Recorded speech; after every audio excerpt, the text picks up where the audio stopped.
എന്താ സിസ്റ്റർ? ആ വേലായുധനും ഇവിടുത്തെ രഘുവും കൂടി വന്നു ആശുപത്രിയിൽ. അയാളെ അഡ്മിറ്റ് ചെയ്യണമെന്ന്. എന്തോ കൗണ്ടർ കേസിന്റെ കാര്യമൊക്കെ പറഞ്ഞു. എനിക്കൊന്നും മനസ്സിലായില്ല. ഡോക്ടർ വരണം.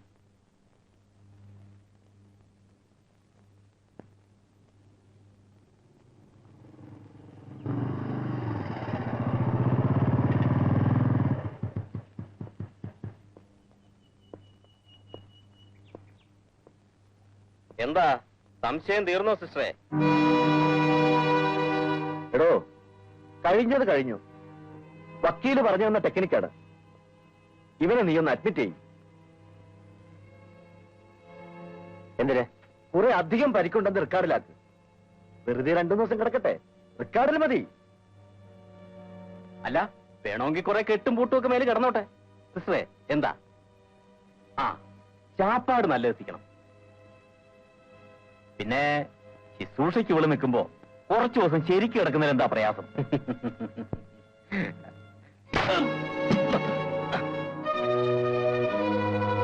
വാ വാ, പരിക്കോടെ അഡ്മിറ്റ് ചെയ്യാം. വാ, വടക്കേപ്പെട്ട ആളായി പോയി. രഘുമാറ്, വടക്കേപ്പെട്ട സംരക്ഷണം ഇല്ലെങ്കിൽ ഇവ എന്ത് ചെയ്യും കാണുമല്ലോ. എന്റെ സ്റ്റാഫിനോട് ധിക്കാരം പറഞ്ഞ സിസ്റ്റർക്ക് ശുശ്രൂഷിക്കാൻ പാകത്തിലാക്കാം. Don't worry. നിനക്ക് എന്ത് ഭ്രാന്തമാ സാർ?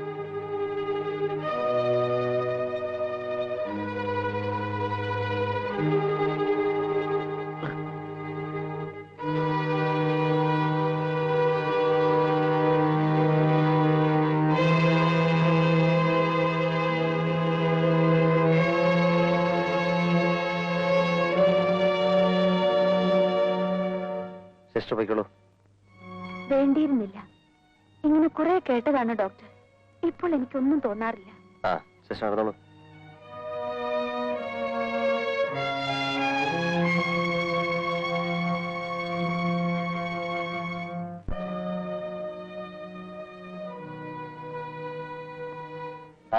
വന്നല്ലോ. വാ ഹരിദാസ്. വന്നല്ലോ. വാ ഹരിദാസ്.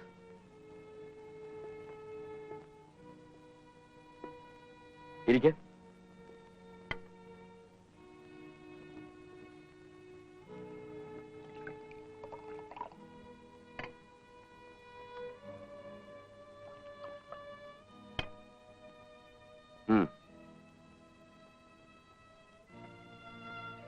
ഞങ്ങൾ ശ്രമിച്ചിട്ടാണ് നിനക്ക് ഇങ്ങോട്ട് പോസ്റ്റിംഗ്.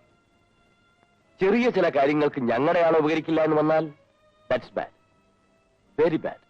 ആസ്പത്രിയിലും ക്ലിനിക്കിലും ഞാനൊരു ഡോക്ടറാണ്. അത് രഘു മറക്കുന്നു. രഘു മാത്രമല്ല, പലരും മറക്കുന്നു.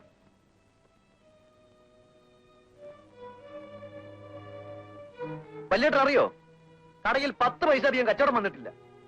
മരുന്നുകൾ അധികം കഴിക്കരുത് എന്നാണ് രോഗികൾക്ക് എന്റെ വിദഗ്ധോപദേശം. പോരാത്തതിന് ചിലർക്ക് ആയുർവേദം. എന്നാൽ അന്ന് അച്ഛൻ പറഞ്ഞ പോലെ തന്തയുടെ മാതിരി പച്ചമരുന്ന് കൊത്തിയെറിഞ്ഞ് വിൽക്കാനിരുന്നാ മതിയായിരുന്നല്ലോ. അതും ചെയ്യും, മാനക്കേടൊന്നുമില്ല. നമ്മൾ കാശ് മുടക്കി പഠിപ്പിച്ചവൻ നമ്മൾക്കെതിര് 15 ലക്ഷം ഇൻവെസ്റ്റ് ചെയ്ത് നിർത്ത്. മുടക്ക് മുതൽ പലിശ അടക്കം വീട്ടാം. വീട്ടാതെ പോവില്ല. വേണമെങ്കിൽ പ്രോജക്ട് എഴുതാം. മുൾത്താനിയുടെ കടമെടുക്കായിരുന്നല്ലോ ഏട്ടത്തി. അവർ കഴുത്തറക്കുന്ന പലിശ വാങ്ങും.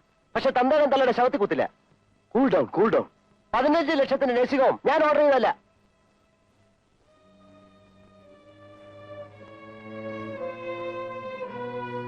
ഇപ്പൊ നട്ടല് വളഞ്ഞിട്ടേ ഉള്ളൂ.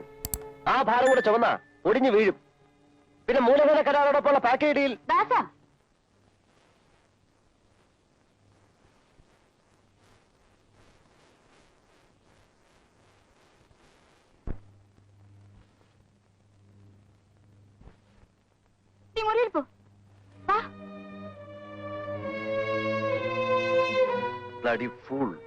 അവനോ അതോ അച്ഛനോ? അതാ സംശയം.